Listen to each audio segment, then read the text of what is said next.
Beginnings of Russian literature. Until the 9th century there was no way for Russians to write their language, and it was two monks by the names of Cyril and Methodius who devised the Russian alphabet based on the Greek alphabet. And in honor of Cyril, one of these Greek monks, the Russian alphabet is nowadays called the Cyrillic alphabet.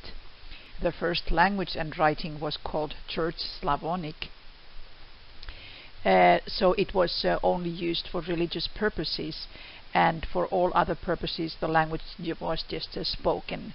But Church Slavonic was the first Slavic language that was actually written, but like I say, it was only for religious purposes, so in other words, in Russian Orthodox religious ceremonies.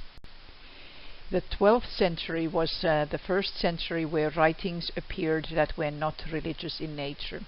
The first literary work in this category was called The Campaign of Igor, and nobody really knows who was the author of that work.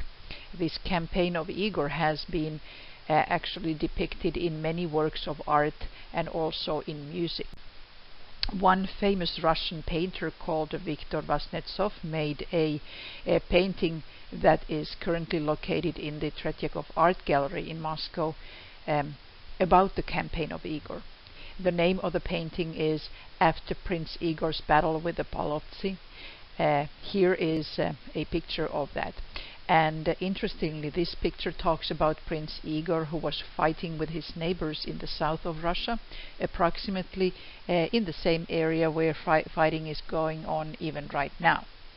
And the whole idea of this work was to condemn the fact that so many people died in unnecessary wars for no particular reason. And it is kind of interesting to compare this picture with the events that are happening nowadays in various parts of the world. And we could almost post this painting on some websites to show how history repeats itself over and over again.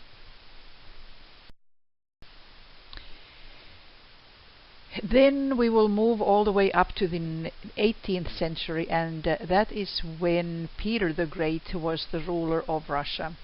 He was the first one of the Russian rulers who actually opened the window to Europe. All the way up to that time, Russia had been pretty much a closed society, and European influence until that time had been very minimal.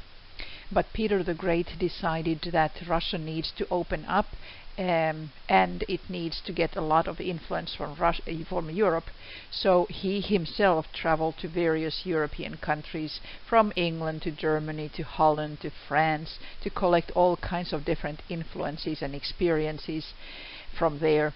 And with him he also brought back a lot of artisans and other people who helped him build the new Russian society the way it was going to be for many, many centuries to come. So especially French influence can be attributed to Peter the Great, and so he was the first one to get the ball rolling. When we start reading Russian literature from now on, you will see how much French influence there really was.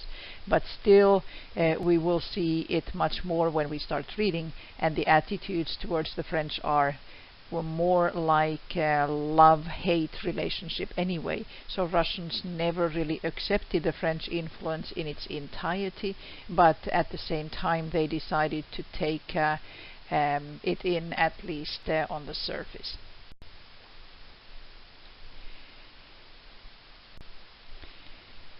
The beginning of the 19th century then saw a lot of fables.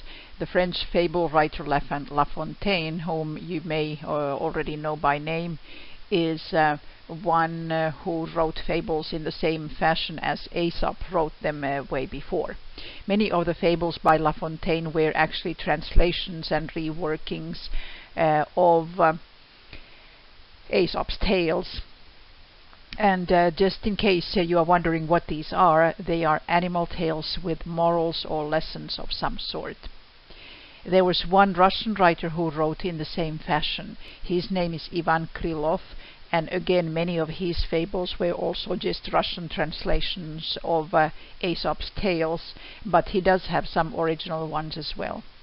Most of these fables were actually readings for lower classes, so it wasn't really that aristocrats read these fables at all. The small picture here is showing an illustration of a fable that you may be familiar with. It's called The Ant and the Grasshopper. I'm sure you all know the story about the grasshopper who did nothing at all summer long and just simply wanted to have fun, but when the winter came he didn't have anything to eat, while the ant had been preparing for the winter by working hard all along.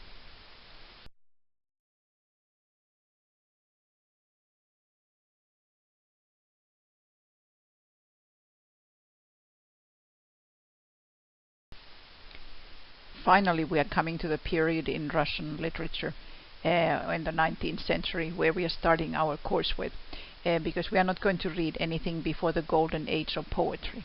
And this is the first time that so-called gentry literature appeared, gentry meaning the same thing as aristocracy. There are two writers that we will start the course with, Alexander Sergeyevich Pushkin, and note the pronunciation, it is Pushkin, not Pashkin, and the second writer, Mikhail Yuryevich Lermontov.